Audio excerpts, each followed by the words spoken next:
Good evening, everyone.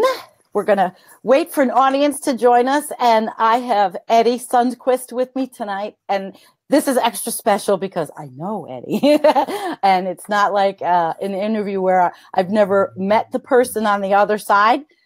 I have met Eddie, and he is running with other candidates in a primary for a spot to get rid of Tom Reed, the all of the above energy guy in the 23rd District of Western New York.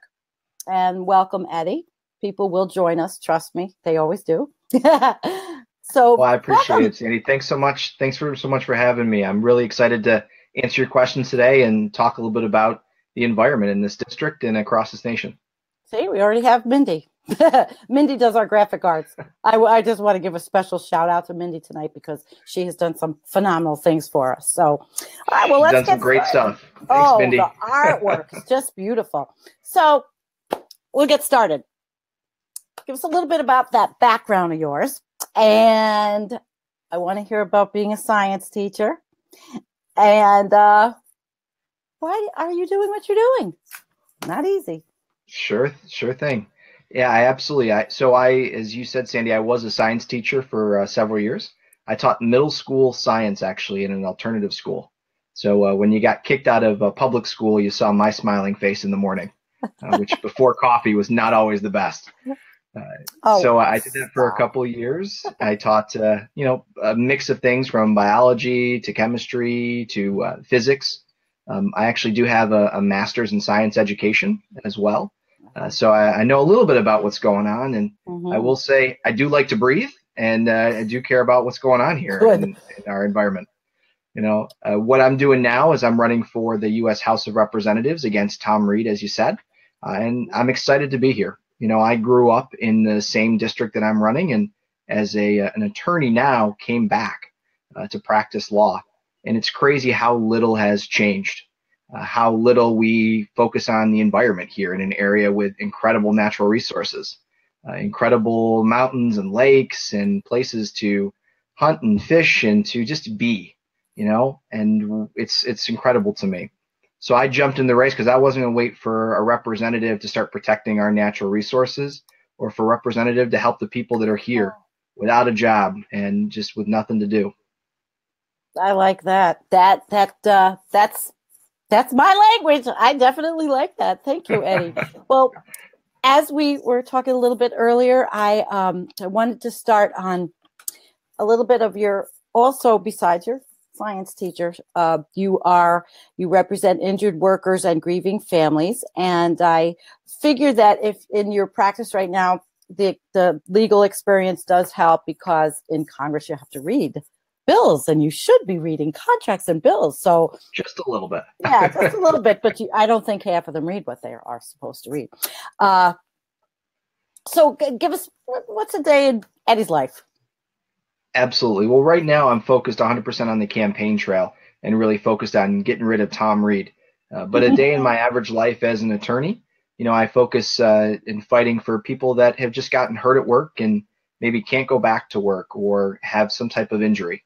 So we're fighting insurance companies and employers who want to either try to let them go or just try to make sure that they never get back either on the assembly line or back to their office. And it's not okay. So every day I fight for those folks. On top of that, I deal a lot with the states. So when you pass away and your family's just trying to move forward and manage the property that you have, I fight for those people. Wow. I think that's a pretty noble profession because a lot of people go into the legal profession for the big bucks. And to me, that does not sound like your motivation at all. And yeah, I definitely didn't go for the big bucks. That's for sure. It's okay. Makes you a better man. So that's it. We'll segue a little bit because that's a giving. You've been in giving careers and giving professions, and I think we need a little bit more of that type of personality in our Congress and in DC. So, I appreciate it. Given that, our community is very farm oriented, and 23rd is a wide district. We have a lot of different kinds of businesses, but we had been talking about the Off Fossil Fuels Act, which is Tulsi Gabbard introduced the HR 3671, and it's quite a comprehensive bill, and it gives us little pointers to follow to get off fossil fuels. In an area like we live, with farming and some industry, how do you think we could ever accomplish such a monumental task? Of just getting off fossil fuels? Mm-hmm. Well, I think we could do it. I really do. But I think the problem is we rely so heavily on those fossil fuels and on things like pipelines and fracking to create these supply lines. In our district, the biggest thing is we just haven't given renewable energy the opportunity to flourish. You know, we have an incredible opportunity to put in solar panels, to build wind farms, but we don't incentivize it enough for people. And a lot of times we got to bring those things overseas instead of just making them here. So how do we get off fossil fuels? Well, we start to utilize the incredible natural resources that we have. You know, we've got Niagara Falls, which is not too far from us, which really helps to power a lot of our homes. But we're still using gas, we're still using coal in parts of this state, and that's not okay. It's not okay when we can start to supplement it with sunlight or even wind. God knows we're a pretty windy district sometimes. Okay, I had to get over that one because, yeah, we can be. I mean, obviously, everybody knows on my channel that I had a tornado, so ad nauseum, they know, and now they know we had a flood. So actually, that just takes me right into, give us a little bit of your thoughts on climate change and what is happening. Yeah, with our I think that there. The more we just allow fossil fuels just be eaten up, it's the more we're hurting our environment for ourselves and for our children. You know, I actually do support the OFF Act as it's been introduced in Congress right now. It's an incredible opportunity for us to not only get people off of fossil fuels, but incentivize things like building wind farms and building solar panel arrays. You know, the bill itself has got more than just taking people off of fossil fuels by 2035. It also has incentives for credits to build wind farms and solar panels, and it has built into it the ability to take those workers that have been displaced by the fossil fuels and get them back to work and on other jobs. So it's an incredible opportunity, and I think that the OFF Act is a way for us to really just push our nation forward, to start to say, you know what, we're done with fossil fuels. We really want to protect the environment for our kids, and let's do it. I like it. I agree with you. I think it's really, I think it's well written. I just know that in this atmosphere in DC is so toxic and so negative towards our progressive values and our visions that a person like you with a science background is a big bonus. You know, it is, because you can understand and you could be on those kind of committees. Did you ever think about what kind of committee you might want to be if you were in Congress? I have, Sandy, actually. Wow. Cool. I would love to be on the agricultural committee, believe it or not. I think that is the biggest thing that impacts this district, and I think it has ways to manage not only our food subsidies and our food supplies in this nation, but also it impacts climate change as well. And so I'd be proud to ask the House to put me on the agricultural committee to benefit this district. Cool. You know, I asked other people I've interviewed, and I didn't put it on my notes. I thought, you know what? I'd like to ask Eddie that one. That's a good one because we are an agricultural district. So yes. Here's one, and this goes around to campaign financing, but it also matches the kind of district we're in. So everybody, the big move now after Bernie Sanders was to have corporate free donation so that grassroots, we could all donate. What would you do if Monsanto came and said, we're going to make you a nice big donation because quid pro quo? They want something. You know what they want. They want their corn or their GMO. How would you feel about this, Ed? It's a big one in the farming community. You know, it's interesting because I've said this all along that I pretty much know where every penny of my campaign finances are coming from. and I would refuse to accept any type of campaign finance or any type of funding or donation where I'm not sure where it's from, and if it's attached to some type of requirement, I'm not going to do it. And if Monsanto decides it wants to come in and give me a giant donation, you know what? We're not going to take it. We gotta move on because we've got other people that care about the work that we're doing, and I don't have time for a giant seed company to tell me what to do. Yes, I think that people that are with us right now, it doesn't look like we have a lot of people, but trust me, this is going to be a really good interview. I know Mindy, she's cheering on this one because I think about those things in the area. I drive along and I see the cornfields with all of the signs, Imogen and the names, and I haven't done the research that I wanted to do on who these companies are, but I think about it. And I also think about the hemp program that Governor Cuomo has been talking about. And what are your views on hemp and how it could help our community with jobs? Yeah, so two things. One, believe it or not, there's a lot of law related to those seed manufacturers, things like Monsanto and other companies, and they actually put farmers in very restrictive contracts on how they can use the seeds, where they can use them. But I think you brought up a good point about hemp. And I think hemp is an opportunity to really change some of the farming in our district and really to focus on those small farms, which I've always been a big supporter of. We've got a lot here, but a lot of them have also closed their doors or closed their farms and their barn doors, because they cannot afford to be on the farm and to do what we need to do. I think the ability to grow other crops like hemp is an awesome opportunity for folks here in New York State and across the nation. Absolutely. Well, we'd like to. If we could do a cooperative type of thing and do 2 to 3 acres, we would like to do that. So we're going to find out. It's not the easiest thing to find out in New York how to do it, but maybe that could help, people like us and get it all together though, because I think the processing, do you know anything about the processing or how the program works? I know a little bit about the processing of hemp, but I also know that the uses of it are incredible.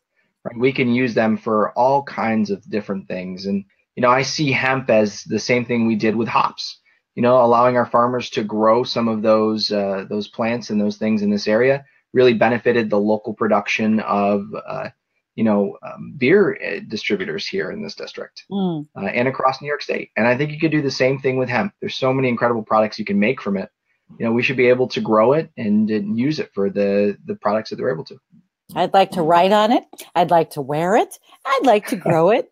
And yeah, we would like to actually be hemp farmers. So we'll see. We will I'm see. sure to keep you real busy, Sandy. Yeah, I'll be out there with my overalls on and my pitchfork. Oh, speaking of pitchforks, no, I won't go there. With the pitchforks. Okay. the pitchforks, that's what everybody talks about, right? We're going to run around with our pitchforks. All right. We've talked about this. Oh, there is one more thing along this line. So we're talking about farming, talking about hemp farming, talking about getting off fossil fuels. There's an awful lot of fossil fuels used on the farm. Sure. But we're in Amish territory. They don't use a lot of fossil fuels. But how do you think in a farming community we could ever transfer to different mechanisms? I mean, Caterpillar stock has gone way up under Donald Trump because they are a manufacturer of fossil fuel farming equipment. You have any thoughts on what we could do here? Yeah, absolutely. I think that there's a real opportunity to really make electric type of farming equipment in this district and across this nation. And I think that you can even almost expand the OFF Act to include credits for manufacturers and farm equipment. There are credits in the OFF Act for the purchasing and the use of hybrid and electric vehicles. I think we apply that to our farming equipment too. And I think it's a real opportunity for us to just change the way our farms work. We see things from the equipment that they use to some of the pesticides becoming runoff in our environment. If we're able to just make small changes here and there, we can completely change the face of farming, local farming in this district and across our nation. Absolutely. I couldn't agree more. It's a pretty serious time. And I actually saw a comment, and I wanted to mention this to you.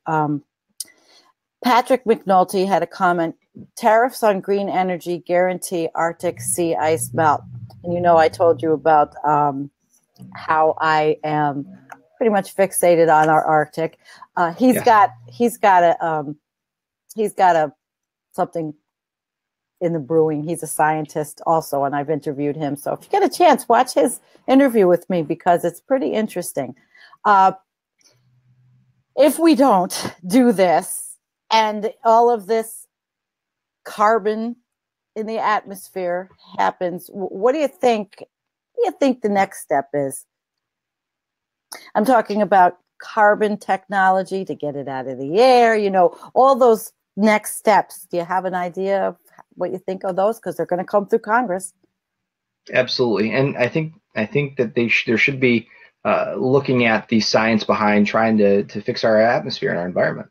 You know, obviously, when you start to defund the EPA, which has a vital role in doing that, and you start to defund science projects and science research, that becomes a huge issue because we need those organizations and we need those universities researching how do we maintain our environment and how do we move forward.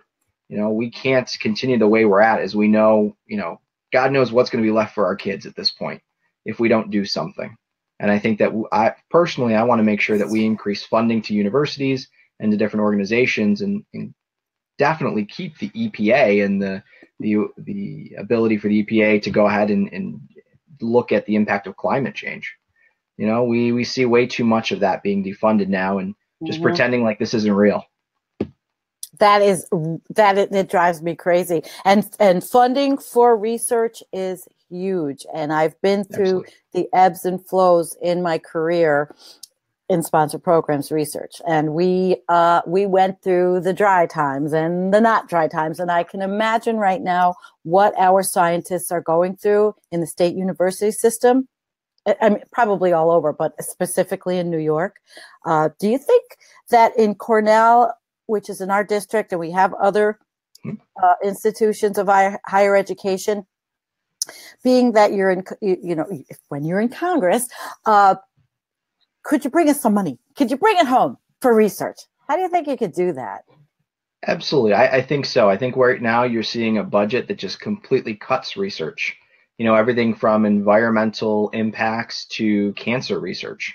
You know, we're not doing anything for that anymore. We're just continuing to keep cutting those things. For me, I think we need to really beef up what we've got in terms of funding for not only agriculture, but scientific research across the board.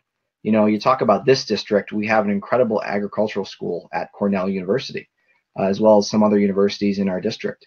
And I think we need to start to push those more. You know, they provide a really incredible way for farmers to keep the crops going. And I'll tell you, Sandy, I was in Geneva, New York, about a month ago, and I talked to a gentleman that was a scientist and professor at Cornell. And he told me he actually created an algorithm that uses weather from NOAA to help farmers determine when to fertilize their apple trees. Well, because of our president and the reduction of the budget, NOAA weather patterns aren't easily accessible anymore. So his algorithm no longer works because they're not able to get the weather patterns, and farmers aren't able to fertilize their trees as well as they were used to. So who's giving us the stuff? Is it Britain? Is it Norway? Who's giving us the data now? Is it France? Because Macron said, you know, give us your he has his Statue of Liberty for scientists over there in France. Give us your scientists. Where are we getting the data? Where are we getting the data? It's hard. I mean, I think the data is there, but I think there's fewer people collecting it and there's fewer ways to access it. You know, I think a lot of people don't realize that we need this for an incredible amount of different programs and things that our people use. You know, not only from traffic safety, data from traffic safety and traffic devices to, like I said, fertilizing your own crops. You know, farmers rely on pretty highly scientific methods now, but the more we cut back, the more we don't give them the data that they need in order to be successful, the worse it becomes. Do you think the farmers in our community, which is a traditionally conservative district, do you think they understand these things? And If not, or if so, how can you make a difference to help them understand? Well, I think they understand a lot of this, and I think more importantly, they understand what we need in order to make sure our crops grow, right? And how we keep the farm moving. But what we have here is we also have a lot of really intelligent people that are able to come in and help explain things to our farmers too. And the more we cut those people from our district and from our nation, the less our farmers are able to get the techniques that they need in order to move forward. For me personally, I love going on the farm and talking to dairy farmers and grape farmers across our district, and you find out really quickly the challenges they face. And a lot of it comes down to the bottom line. They can't afford to continue milking the cows when the milk distributor is taking a bigger profit. They can't afford to continue harvesting the grapes when we start taking migrant workers away from them and not allowing them into our country. These are real issues our farmers face, on top of dealing with climate change, which we haven't even got to. With the farmers, you mean? Has anybody brought that up to you in your course of travel? About climate change? Mm-hmm. Yeah, the farmers have mentioned it too. Things when we have very cold winters combined with really rapid thaws, it's a real difficult time for crops. And we've seen it recently here, especially in this district. Mm. We have the really cold temperatures, which freeze the pipes and really hurt the crops, and then a real recent thaw and back to snow. Those aren't good for our farmers, and they see it, and they know that, whether they don't know the science behind it, they know that, hey, we can't keep having this because it's going to hurt our bottom line. And that it's not natural, or it's not out as it was years ago. There was stability years ago. You can't count on anything. The freeze and thaw cycle is crazy, and that's why my backyard flooded. Why we had our creek running out to the main road 3 acres away. It was exactly. And flooding ruins crops too. And the more you have it, the worse it is. It's not a natural cycle. It makes sense when the weather starts to change, but when it happens in the middle of winter, it's a big problem. And we are in a district with a lot of parks also. And they are probably suffering. Some of the parks are suffering from, number one, probably climate change. Number two, funding issues. Are there federal flow through funding opportunities for our parks in this district, or is it all state funding? Most of the parks are state. However, there is some federal funding available for parks. We also see things like, I don't know if you went to the Women's March in Seneca. The Seneca County and the Seneca area where the women's right to vote was first founded is part of our district. And that is a national park there that was closed because of the government shutdown. Wow. So you had all these women and you had all these people marching on to the Seneca area, and all of a sudden, no park to even march to. And there is federal funding available to not only keep the parks up to date, but to allow people to continue to come into them. I want to see those parks stay. We've unfortunately closed them down too much, or just let trash build up. And in some parts of our district, they've even turned parks into actual trash facilities. And that's not okay. I didn't even know that. I did know that we have been taking radioactive fracking waste into our landfills, but I did not know that we were converting parkland into trash. Because I know our landfill is already filled where I live. So then I have to go to the dump, and I know now I go to the dump and they're moving the stuff I bring to the dump. So it's kind of crazy. Yeah, that's kind of crazy. I have a comment here that I want to put up because I think it's really important.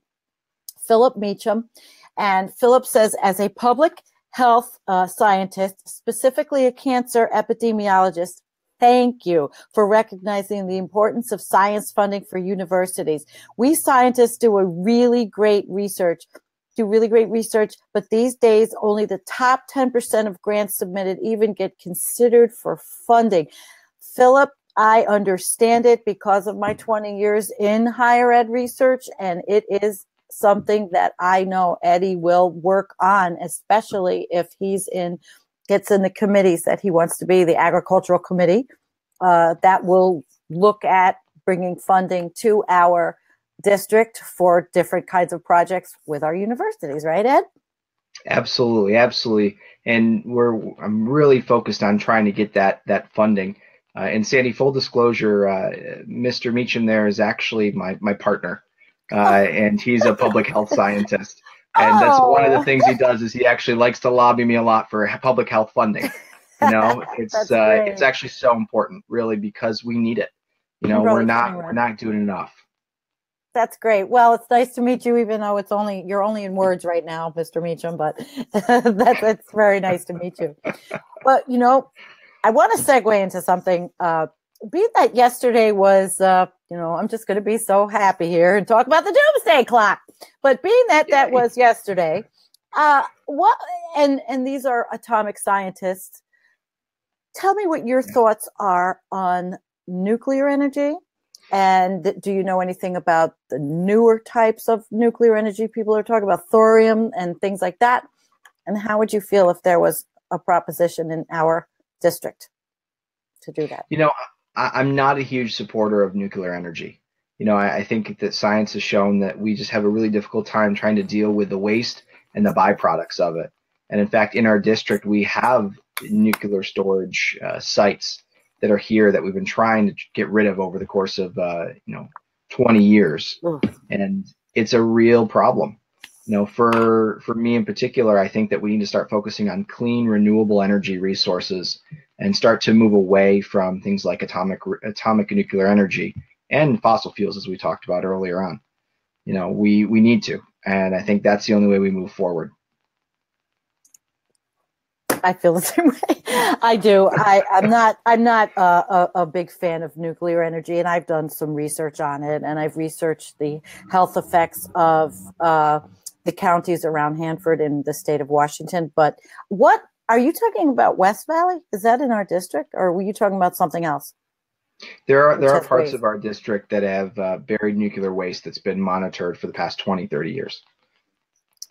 Oh, I must know about that. Being I'm in CCAC, I should. But we've been talking landfills, but sure. And a lot of other things. You did know about the Northern Access Pipeline, yes, and that right now National Fuel was told no. What happens in the future? And here's another question for you, because it's going to be these people are going to lean on you, and they're going to want their way. And if National Fuel comes back and wants to do this again, they're going to petition again. And some of your constituents may not understand thoroughly the issues. How would you communicate to a farmer who really needs money that this pipeline may not be such a great thing for his property? If you feel that way. Absolutely. I do. And I don't think that the pipelines are really the best way to move our fuel around, you know, and I think it only does more harm than good. I think there's a short-term benefit of getting a lot of money for these things, including fracking. But the reality is there's just so many negative, harmful impacts that we've seen from the science behind it than anything else. You know, I would say that you got to stand up to them. You know, and I think I saw a comment here from Mindy, and she's right. Stay strong. You know, you got to stand up to them, and I think sometimes you got to be a little bit of a bully when these companies come after you and they pretend like they're doing the best for the people here, but the reality is they're doing the best for their bottom line.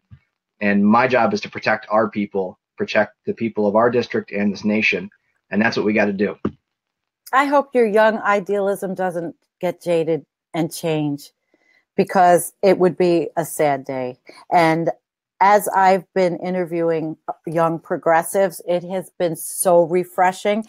And it would be a dream if all of you were in and doing those things for the earth, the planet, for us, to maybe prolong the future. Do you have thoughts of where climate change could take us? What part of climate change? The part that says that we are already over 400 parts per million in the carbon and the atmosphere, and that we are going to exceed the Paris limits. I think we are. I really do. I think that if we don't do something, whether that's getting off of fossil fuels or conserving our resources or even recycling, the most simplest thing you can do as a citizen is just to recycle your waste. We're going to continue to go down a bad path. We've seen the temperatures of our nation rise.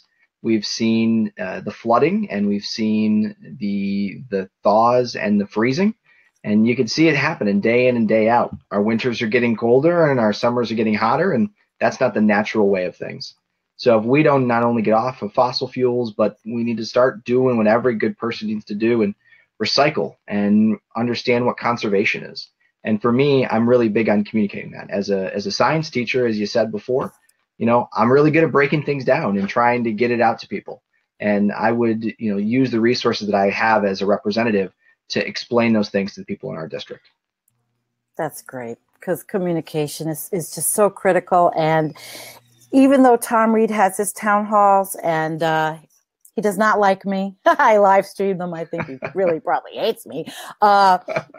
He does nothing to answer a question. He is the most roundabout talker I have ever heard. He just doesn't. Or he will stand there and talk to the constituents like he's Mr. Rogers and we're children. He literally sounds like Mr. Rogers to me. I hope you remember who Mr. Rogers was. I do. Okay. I'm not that young. Okay. I had to do it, but that's what I think. I mean, I've watched my videos back of him, and he's just so condescending. Yeah.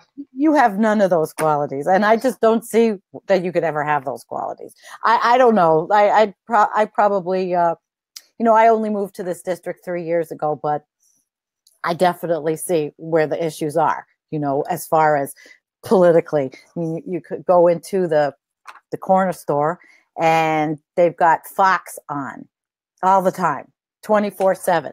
And I want to tell the guy, I don't want to shop here if you have Fox on. Well, I did, but then they sold the place. But we're up against such a wall of resistance on the other side. I mean, how do you feel about getting rid of the divide in this country? How do you see it can be done? We're so divided, so angry. Well, I think even though we are divided as a nation in terms of politically, I think we all still have the very similar and same issues. We care about what's going on in terms of our climate. We care about what's going on in terms of, our neighbors and next door. All politics is local, and we have to recognize that. The first thing I'd tell you is that even though we may seem divided, the reality is we all have the same issues. We care about jobs in our community. We care about making sure our life is the best that it can be. And for me, that's a big thing. We have so few people that want to come back to our district, so few young folks that want to come back and be a part of the community that raised them. And I want to make sure that we focus on that and realize that, there is this national politics going on, but, if I care about what's going on in terms of the environment, I think you do too, because it impacts everything that goes on in your life, and there's nothing stopping me from having a relationship or being nice to another person, regardless of their politics. And that's been my whole philosophy throughout this campaign. Doesn't matter if you're Democrat, Republican, or whatever in between, I'm still going to shake your hand, say hello, and ask you what's going on in your life. Maybe that's how you'll win over the 60,000 people that did not vote for the last guy, John Plum, that voted for Tom. But do you think there's a difference between 2016 and 2018? I think so. I think that we had a president that focused on just dividing our nation, being very divisive. And I think that the way we win as individuals across this district and across this nation is we got to recognize that politics is personal, right? And it's about creating a relationship with people. So it doesn't matter how many hands I shake or how many doors I knock on. I need to do it. And I need to be able to have a voice with each person, because that's how you win it. And that's how you move forward. Mindy, Heidi she just made a comment I have to read because she said that please overlook Mr. Rogers' condescending attitude. He was such a caring, loving soul who always stressed to the young that they need to look for helpers. And I am biased, and she was blessed to meet him. Oh, Heidi, that's so sweet. I'm so sorry. When I said it, it's just the way Tom Reed talks, and it wasn't meant to be anything negative against Mr. Rogers. And I think it's great that you met him. That's awesome. Okay, Trevor has a question. Sure, Trevor. Will you work with Native Americans? Trevor is one of our great followers, and I'll be interviewing Trevor again. He is a water quality expert, and he's up in British Columbia. Great, wonderful. And I think the answer is yes. We actually have a pretty active Native American population here in our district, in the New York 23rd Congressional District. We actually have the Seneca Nation of Indians. And it is so important that we work with our Native population, only because the New York State itself does not work well with them. So we need to make sure that they're not only represented, but they have a voice. I didn't know that it was that. Can you elaborate a little bit on the state?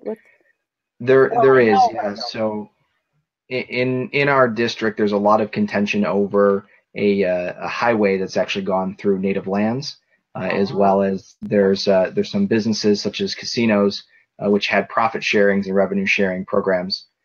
New York State actually didn't honor its treaty with our Native Americans in the district in terms of the building of a highway system, as well as the revenue sharing of casinos. So that has been a bone of contention for the Native peoples in our area. And the federal government hasn't stepped in to help, and the state still continues to fight with them. Wow. I knew, but I didn't know quite the way you laid it out. I definitely see that as a plus. The answer that you Absolutely. gave. Thank you so much. I do not think that's very cool, but Mindy just said that's not cool. And every state has their not cool stuff, and New York is one of them. True. We might be progressive, and we may not have fracking yet. We have to fight again to keep ourselves from getting fracking, and we don't want it. But we have our problems in the state, and that's why we need the young progressives to get in and change those things for us. Well, I'm going to segue because I have a question, and I wanted to talk about. There is a company in Geneva where you were, and they are called. It's Wallace Farms in Geneva, and they have a company called Small Grid, and they're a solar company. And I'm looking at that company to do business with. Great. I'm wondering, though, will Donald Trump's tariffs, you think they're going to make a problem for those of us that want to go solar? For this company, I don't know where they get their stuff. I mean, is that going to be an issue, you think? Have you done any research into this? I think so. Yeah, I think it will be an issue. And for me personally, I actually, as a candidate, put forth a jobs and economy plan for our district and for our nation. And one of those things is to put a moratorium on solar and wind farm credits being removed from our tax law. We should be able to have those credits available and to encourage more businesses like the ones in Geneva to come forward and start to put solar panel arrays around the area, right? And I think what you're going to see is that you are going to see an issue with being able to put those in our areas. But more importantly, we should actually be making those things here in the United States.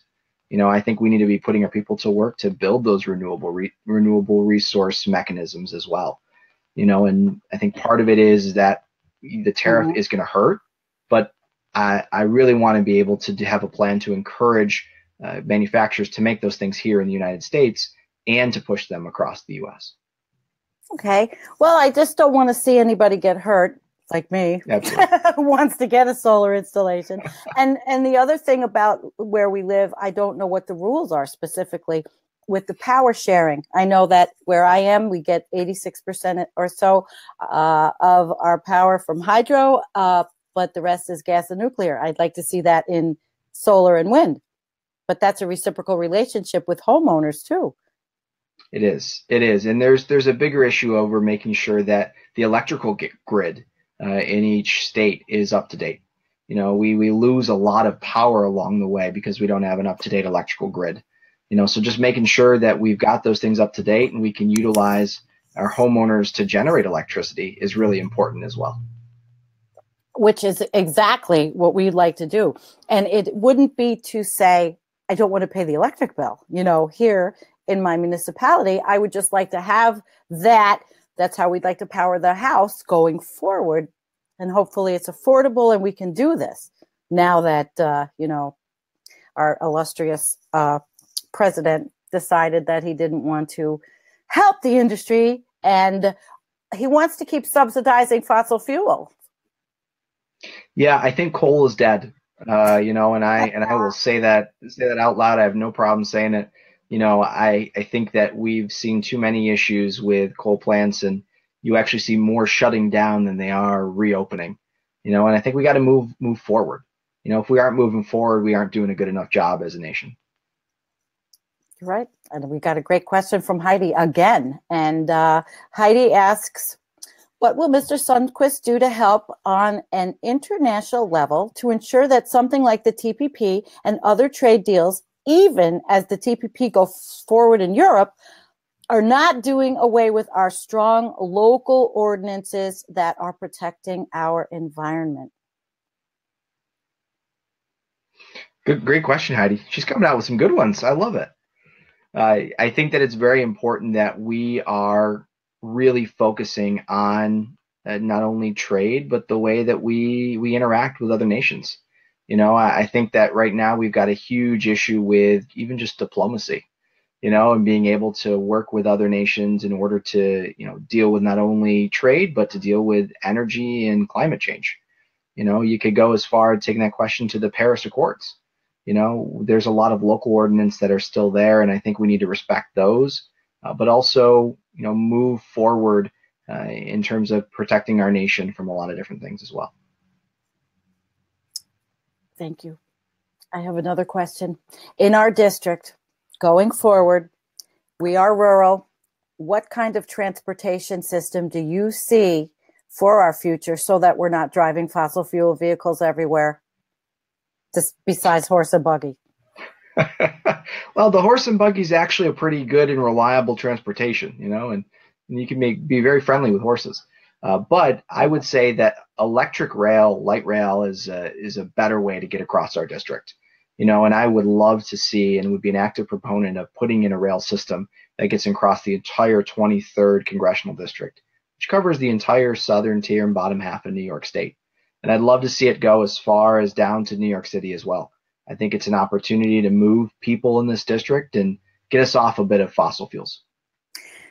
Hopefully, though, it wouldn't take people's property by eminent domain. It's like pipelines. Well, we already have rail lines built in, you know, so it's not like you're actually moving more into it.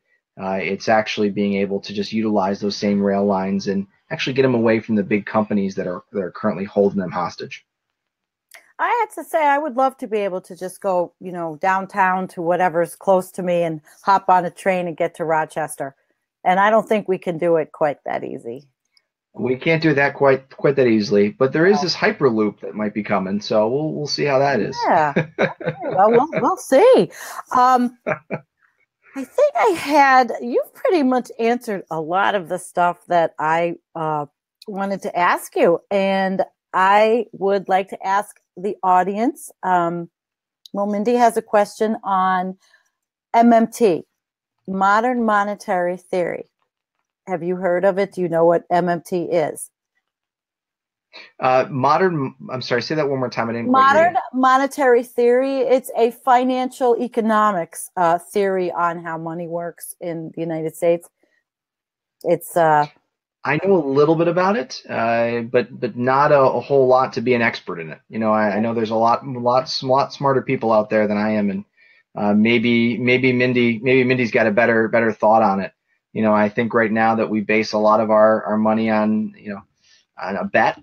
So, you know, we'll have to see. But unfortunately, I don't have enough to speak on it. But I'm happy to do a little more research, and if it's one of the issues she'd like to see me talk about, I am happy to get some more research for it. She says, "Read me." Oh, she'll tell you. She will tell you. It is a Fantastic. economic. The basis was Stephanie Kelton is the economist professor that worked with Bernie Sanders' campaign and wrote his. It was his budget plan. So to go from there, it was pretty good. Let's see. Brian has the question: would you support local currencies?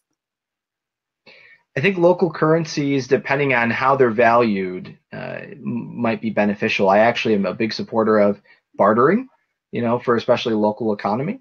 But I think you need to have a national currency either way, because there's no way to necessarily value everything in a consistent manner. Bartering. So Yeah, we're a farming community. We go absolutely. to the farm stand. We say, okay, I've got this. We can trade. It's. I like it. I wish that Yeah. something like that could happen. So that brings me to what do you think about the cryptocurrencies? You're young, so you should know all about them. Us old people, we don't know anything about it. I learned about green coin or evergreen coin the other day, and the bottom line for evergreen coin is the profit goes to environmental issues. Yes. Gets put back in the environment. What are your thoughts of these cryptocurrencies? So I think cryptocurrencies is a very interesting way to value different services, and I think that it's great that there's so many of them out there. I think there's just a lot of speculation right now, so they move frequently up and down, and they're not really regulated very much. But if we're talking about more of the environment, I'll tell you just from the environmental standpoint, the amount of energy and resources that it takes computers to process these crypto coins is sometimes a detriment to our environment. So we want to make sure that we're able to, if we're going to move forward with cryptocurrency, we find a way to make it sustainable, because when you've got servers running at high speed that are stealing electricity and pumping out things in the air, it's a problem. Unless they have their own little windmill farm or their own little solar, their solar array to run their stuff. But I guess as long as they're growing hemp too on the land. Yeah, they got to be growing it. Now I don't know about smoking it, but they could be growing it. Oh, I might as well ask you, what do you think about medical marijuana, and what do you feel about legalizing it throughout the United States? Be consistent. Sure. There's a couple things. One, I think medical marijuana does have a lot of benefits to patients when used in a very limited resource and controlled by a doctor. But I think the biggest thing is that we've seen marijuana itself just be criminalized so much that it's ruining our lives of kids and ruining a lot of people's lives. Even from a national perspective on the federal drug schedule, having just a little bit of marijuana can get you anywhere from 10 to 20 years in jail, and that's not okay. So for me personally, I think first and foremost, we would revise the drug schedules that we have on a federal level. And then second, we need to talk about how we want to deal with marijuana.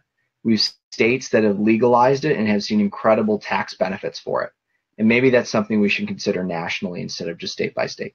Colorado, I was there in October, and they're making a lot of money. I don't understand why they're still fracking in Colorado when they're making all the money on the taxes from marijuana. I don't get it, but I passed fracking wells, and I don't want to see that ever come to where we live. And Heidi had one more question that I thought was pretty good.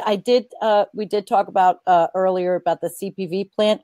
Also, what will you do nationally to ensure that people like my friend LaDonna Robertson in Tacoma and the folks with Protect Orange County are not having corporations use eminent domain and other things, like just going ahead and building without a legal permit and paying a fine later to build a bad fracking pipeline and facilities across the country? And we were talking earlier, Eddie and I were talking about the CPV plant, that Competitive Power Ventures horrible plant in Minnesota, New York, which is a farming district like we are. Yep. Yeah, and I think first and foremost, I want to make it clear that I actually don't support fracking in our communities. I think I've said earlier in this interview, there's so much science behind the negative parts of it. I think a lot of people find that just buying off real quick ends up being a short-term benefit, but the long-term issue is the environmental impacts of it. So for me, I think from a national perspective, I would be in support of proposals to prevent these corporations from coming in just to buy areas to create pipelines and fracking. And I think we need to have a more comprehensive solution to fracking across our nation. We've got a president right now that supports the pipelines and the petroleum industry. We got to tame that. And I think we've got to really use federal law in order to tame it. Good. I like the way that sounds, because the all of the things that they're rolling back are frightening. And I am afraid it's only 1 year. What we've seen in 1 year is frightening in this president. I guess we could probably end the interview talking about Donald Trump. It's my favorite topic. It's always everybody's favorite topic. What do you think about our illustrious president? Well, he is our president, but I don't necessarily have to agree with his policies, right? I think that's important to point out first and foremost. I think that he tried to run this country like a business, and he's finding out it's a lot harder to do that. And I think that he's really just running a lot of things into the ground, and you've seen such high turnover. But more importantly, we actually have a dysfunctional Congress.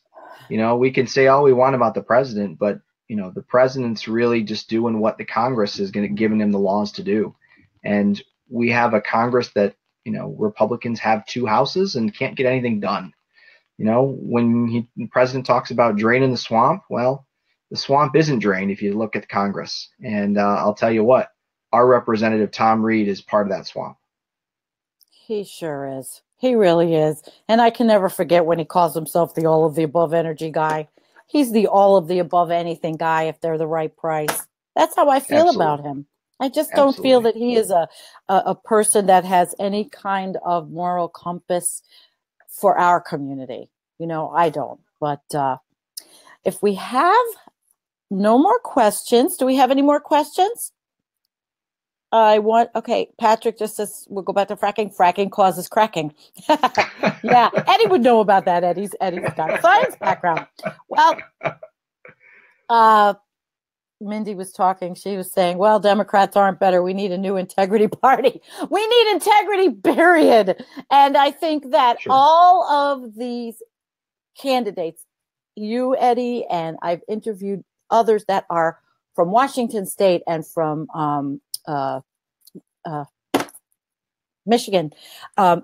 It's a great new day.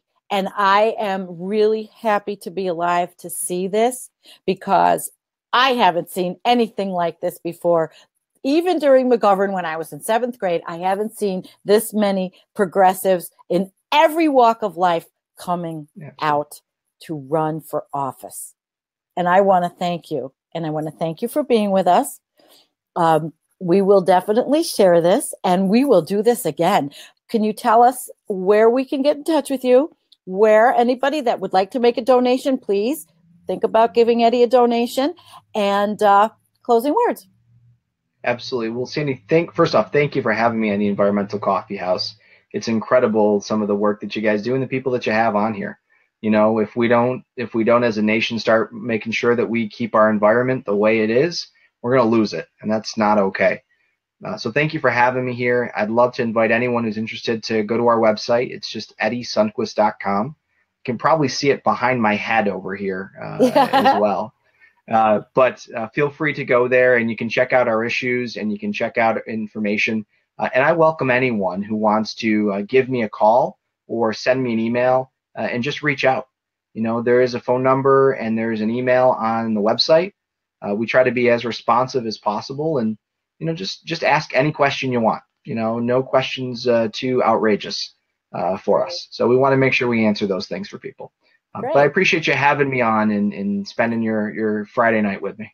Well, I told you, I have no life, and this is exciting for me on a Friday night. Trust me. Everybody that knows me knows this is the best. I wouldn't trade this and interviewing and being able to have this platform to speak to all of you progressive candidates. It's wonderful. So I'm a very lucky person. And there you go. Everybody, thank you very much for coming. Ed, hang on. I'm going to say goodnight. Patrick, thank you for saying that. Patrick says good show. Everyone, we will be having more candidates. Keep looking at Environmental Coffee House page. And again, like I say, the website will be ready soon, but nothing is easy to do in a hurry. So Eddie, thank you. Peace, everybody. Good night.